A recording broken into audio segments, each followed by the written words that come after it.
Alors bonjour sur Influence Chrétienne, je suis heureuse de vous retrouver aujourd'hui pour la dernière partie, la troisième et dernière partie en fait, sur la série L'intimité en fait avec Dieu. Alors aujourd'hui nous allons aborder deux choses, les conséquences de l'absence ou de la perte de l'intimité avec Dieu, et ensuite on fera un petit état des lieux et je vous donnerai en fait des pistes pratiques pour que vous puissiez bâtir cette intimité et la développer en fait avec Dieu tout au long de votre vie. Alors, là, nous allons voir donc les conséquences de l'absence et de la perte d'intimité. En fait, l'absence d'intimité, c'est la première étape en fait, on va dire, de votre relation en fait avec Dieu. Vous n'avez pas en fait certaines bases, vous ne connaissez pas encore réellement Dieu, vous ne l'avez pas encore expérimenté. Et en fait, dans ce cheminement-là, tes prières ont du mal à monter. D'accord? Tu pries et en fait tu ne comprends pas pourquoi tes prières ne sont pas exaucées. C'est parce que tu n'as pas en fait d'intimité en fait avec Dieu. Tu pries, tu as un taux d'exaucement de tes prières qui est assez faible. Tu n'es pas réellement connecté à Dieu, tu n'entends pas non plus réellement sa voix, donc tu ne reçois pas des révélations en fait de sa parole, tu n'es pas rempli par le Saint-Esprit et du coup tu es vulnérable. C'est-à-dire que d'une manière générale, tu arrives en fait à marcher en fait avec lui un petit peu, on va dire à tâtons. Tu sais qui il est un petit peu, mais ta relation n'est pas encore développée.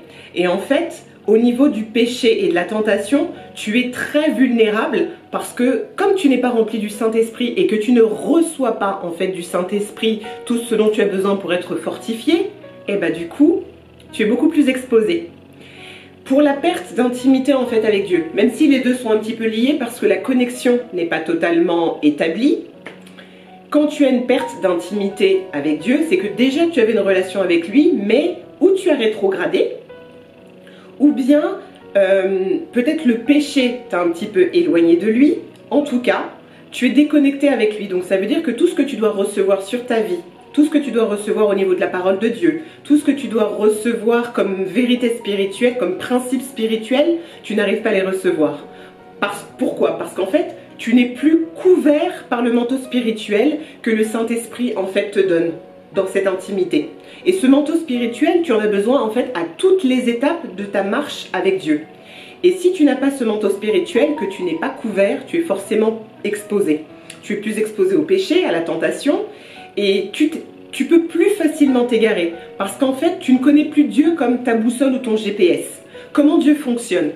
Quand tu as une intimité en fait avec lui, si jamais tu t'égares ou si tu as l'habitude en fait de pécher, alors pas de manière habituelle mais de manière on va dire occasionnelle et que tu le reproduis on va dire un petit peu plus, tu as la chance, l'opportunité, on va dire le privilège que Dieu, quand tu as une relation réelle avec lui, qu'il puisse, comme un GPS, il recalcule ton itinéraire quand tu t'es perdu, quand tu as changé de chemin, pour revenir vers lui.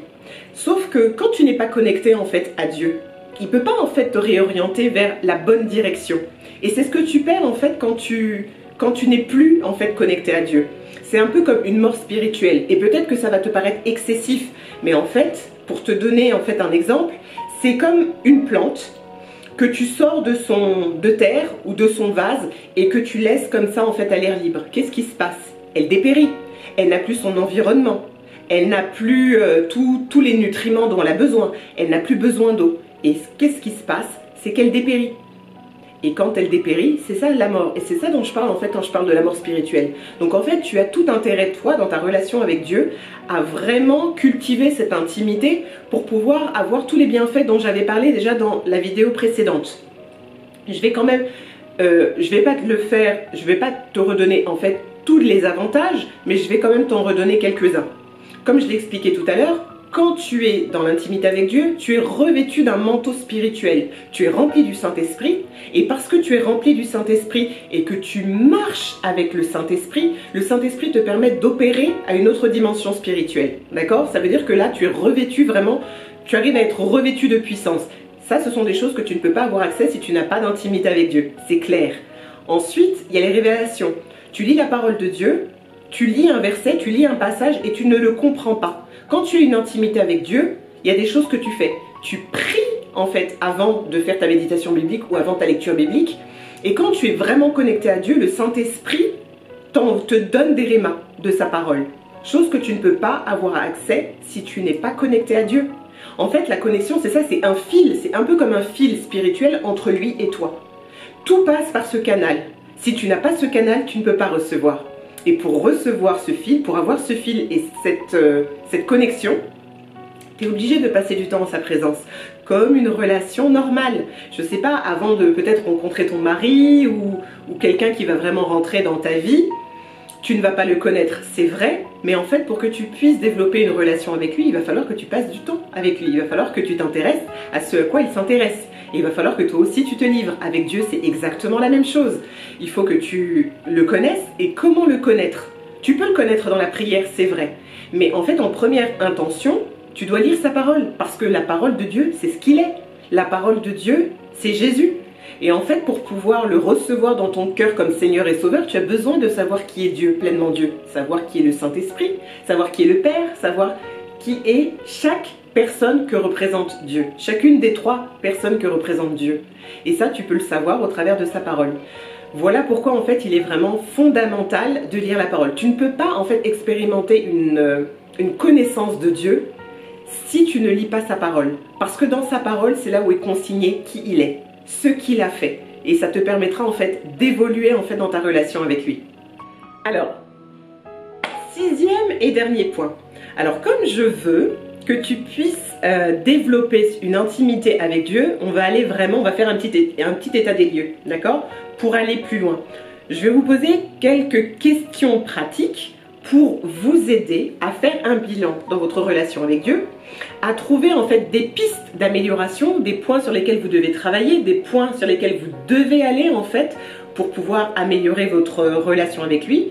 Et donc, la première chose que je te demanderai, c'est: connais-tu Dieu comme un père aimant ou comme un Dieu lointain? Pour beaucoup de personnes qui ont du mal à développer une relation avec Dieu, c'est parce qu'ils voient Dieu comme un Dieu très lointain, une entité qui nous a créés, certes, et qui nous donne certaines choses, mais tu ne le vois pas comme ton père humain. Il est même bien plus que ça.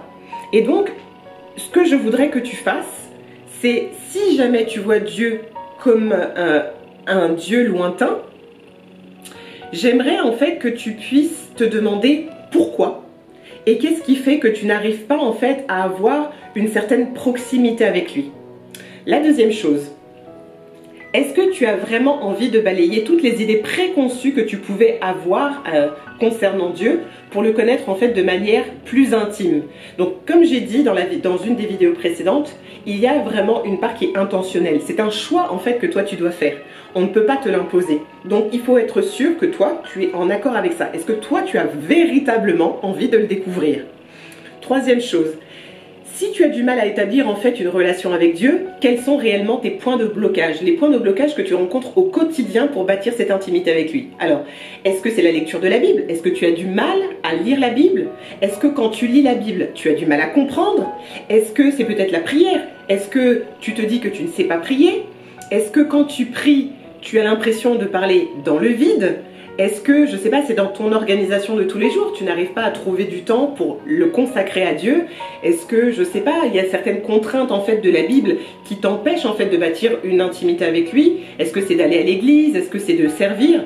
Moi, ce que j'aimerais en fait t'encourager à faire, comme j'ai dit en tout début de vidéo, même au tout début de la série, c'est que j'ai envie de déconstruire toutes les idées préconçues que tu avais. Si avant on t'avait enseigné qu'il fallait prier pendant 1 heure, qu'il fallait le faire 2 fois par jour, qu'il fallait prier avant l'aube, qu'il fallait... voilà, toutes ces choses-là, je ne te dis pas qu'elles sont mauvaises, mais pour que tu puisses construire une relation en fait avec Dieu, j'aimerais que tu ne te mettes pas de barrière, que tu mettes tout ça de côté et que tu bâtisses avec lui une relation petit à petit. J'ai bien dit que c'est une question de discipline. Ça veut dire que les pistes que je te donne, c'est peut-être sur ton téléphone portable, mais des réveils, enfin des alarmes. Une alarme par exemple le matin, tu décides l'heure à laquelle tu peux te lever, combien de temps tu peux y consacrer, tu le fais le matin et le soir. Alors pourquoi le matin et le soir? Parce que moi je trouve que c'est bien de commencer sa journée en remettant tout entre les mains de Dieu, parce que ça balise, ça protège, on va dire, ta journée, et le soir pour être reconnaissante pour ce qu'il a fait dans la journée pour toi. des lectures, les lectures de la Bible. Tu peux en fait faire des plans de Bible d'une année. Sur l'application la Bible, YouVersion, tu peux commencer un plan de lecture qui te permet de lire la Bible 15 minutes tous les jours et tu la termineras en un an. Et 15 minutes, c'est vraiment une bonne durée pour commencer. Il y a plein de petites choses que tu peux faire. Il y a aussi, est-ce que les autres pistes que j'ai pour que tu bâtisses ton intimité avec Dieu et que j'aimerais vraiment sur lesquelles je voudrais que tu réfléchisses, c'est est-ce que tu as aussi des frères et sœurs en Christ avec qui te motiver et grandir, des personnes avec qui tu peux prier, des personnes avec qui tu peux échanger autour de la parole de Dieu, des personnes qui sont peut-être avancées, un peu plus avancées que toi dans la foi et qui peuvent t'aider dans ton cheminement. Est-ce que tu as les bons outils? Est-ce que tu as une Bible? Et c'est bien d'avoir une Bible d'études. Est-ce que tu as téléchargé cette application YouVersion? Tu as aussi la possibilité d'aller sur certains sites comme EMCI TV pour avoir des enseignements et pour pouvoir faire ta méditation biblique. Il y a de bonnes bases dessus. Quand tu as besoin de faire des recherches en fait sur la parole de Dieu, tu peux aussi aller sur ce site. Et l'un des derniers points, il y a peut-être d'autres points, mais ce sont les points que je vais te donner pour avancer, c'est est-ce que ce qui est difficile pour toi aussi, c'est l'obéissance à la parole de Dieu? Est-ce que c'est le péché qui t'empêche généralement de pouvoir avoir une intimité avec lui? Est-ce qu'il y a des péchés aujourd'hui pour lesquels tu n'as pas encore réussi à te libérer et qui t'empêchent de bâtir une intimité avec Dieu? Sache alors que si tu te repens sincèrement de ton péché et que tu vas en toute humilité devant Dieu pour lui dire que tu as du mal avec ces péchés-là, il va t'aider. Et ne te dis pas que tu es trop sale ou que tu as trop péché ou que tu ne mérites pas que Dieu t'aime. Tu es son enfant. Et lui, ce qu'il veut, c'est juste te prendre dans ses bras et te guider sur le chemin qu'il a prévu pour toi. C'est tout ce qu'il te demande. Et il y aura des choses que tu n'arriveras pas à faire par toi-même. Et d'ailleurs, c'est ce que Dieu aime. Qu'on ne se focalise pas, qu'on ne se base pas sur nos propres forces, notre propre volonté, notre propre intelligence, mais qu'en toute humilité, on vienne vers lui en lui disant « Papa, je n'y arrive pas par moi-même, aide-moi ». C'est ce qu'il veut. Et ensuite, il fait à l'intérieur de toi ce qu'il a besoin de faire. Et chaque jour, tu bâtis ton intimité avec lui et elle devient de plus en plus forte jusqu'à ce que ce soit une réelle communion. C'est ce qu'il veut. Et je sais que tu le peux.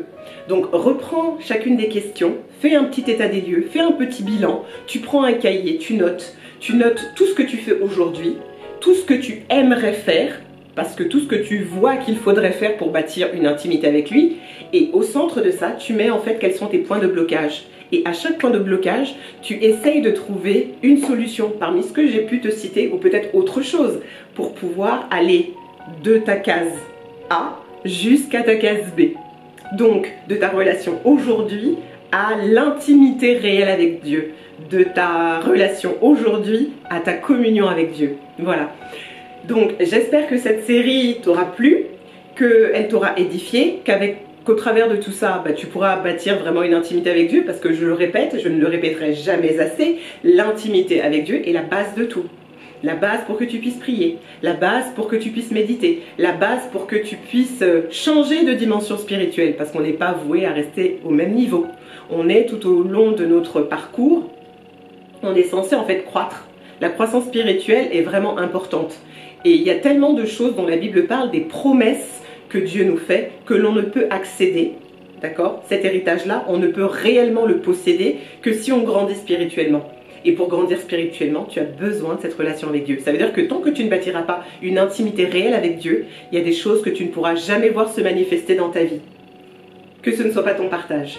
Donc j'aimerais vous inviter en fait à la prière pour, disons, pour conclure un petit peu cette série. Père, merci en fait pour cette série. Merci de m'avoir permis en fait de parler de ta part à mon frère et ma sœur. Je voudrais prier avec reconnaissance déjà pour tout ce que tu fais dans nos vies, mais j'aimerais prier pour mon frère et ma sœur qui rencontrent des difficultés dans cette relation en fait avec toi. J'aimerais prier pour que tu leur donnes de comprendre que tu n'es pas un Dieu lointain. Non, tu es un Père aimant. Tu es un Père qui se soucie de nos besoins. Tu es un Père qui se soucie de nos problèmes. Et tu es un Père qui veut intervenir. Mais pour que tu puisses intervenir, tu as besoin, Seigneur, qu'on te donne cette capacité, qu'on te donne cette autorisation. Et je veux, Seigneur, au travers de cette série sur l'intimité, faire comprendre à mon frère et ma sœur que ton désir est que nous puissions marcher avec toi. Qu'à chaque étape de notre vie, nous n'ayons pas besoin de porter nous-mêmes nos fardeaux, mais que toi, qui veux les porter pour nous, tu peux le faire seulement si on te laisse le faire. J'aimerais, Seigneur, prier pour que tu remplisses mon frère et ma sœur, pour qu'ils puissent te rencontrer, qu'ils puissent te découvrir, pas d'une manière vraiment lointaine, pas d'une manière impersonnelle, mais que tu puisses venir dans leur vie, dans leur quotidien, dans chacun des problèmes, dans chacun de leurs défis, chaque désert, chaque tempête qu'ils rencontrent, pour que tu puisses les transformer, pour que tu puisses bâtir avec lui une relation et que jamais, jamais tout au cours de sa vie, il ne puisse se détourner de toi. Pour qu'il puisse recevoir ta parole, qu'il puisse recevoir ta révélation, qu'il puisse recevoir, Seigneur, les promesses et les exaucements que tu as pour leur vie et qu'ils puissent marcher, Seigneur, dans le chemin que tu as tracé pour eux. Pour que chacun de tes enfants puisse marcher dans le couloir de sa destinée, celle que tu as prévue. Pas qu'il emprunte un chemin qui n'est pas le sien ou le chemin du voisin, mais pour qu'il puisse faire ce à quoi tu l'as appelé. Seigneur, c'est avec action de grâce que nous t'avons prié et nous te remercions pour tous tes bienfaits, nous te remercions pour ta fidélité, pour ta bienveillance envers nous. Au nom de Jésus, j'ai prié. Amen. Alors, n'hésitez pas en fait à vous abonner, à liker, à commenter et à partager aussi. Et puis je vous dis à bientôt pour une nouvelle vidéo, donc à la semaine prochaine.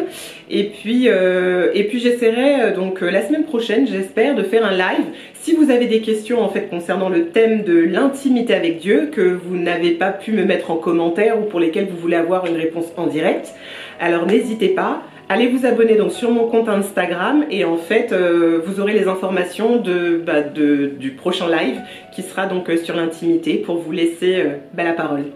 Soyez bénis.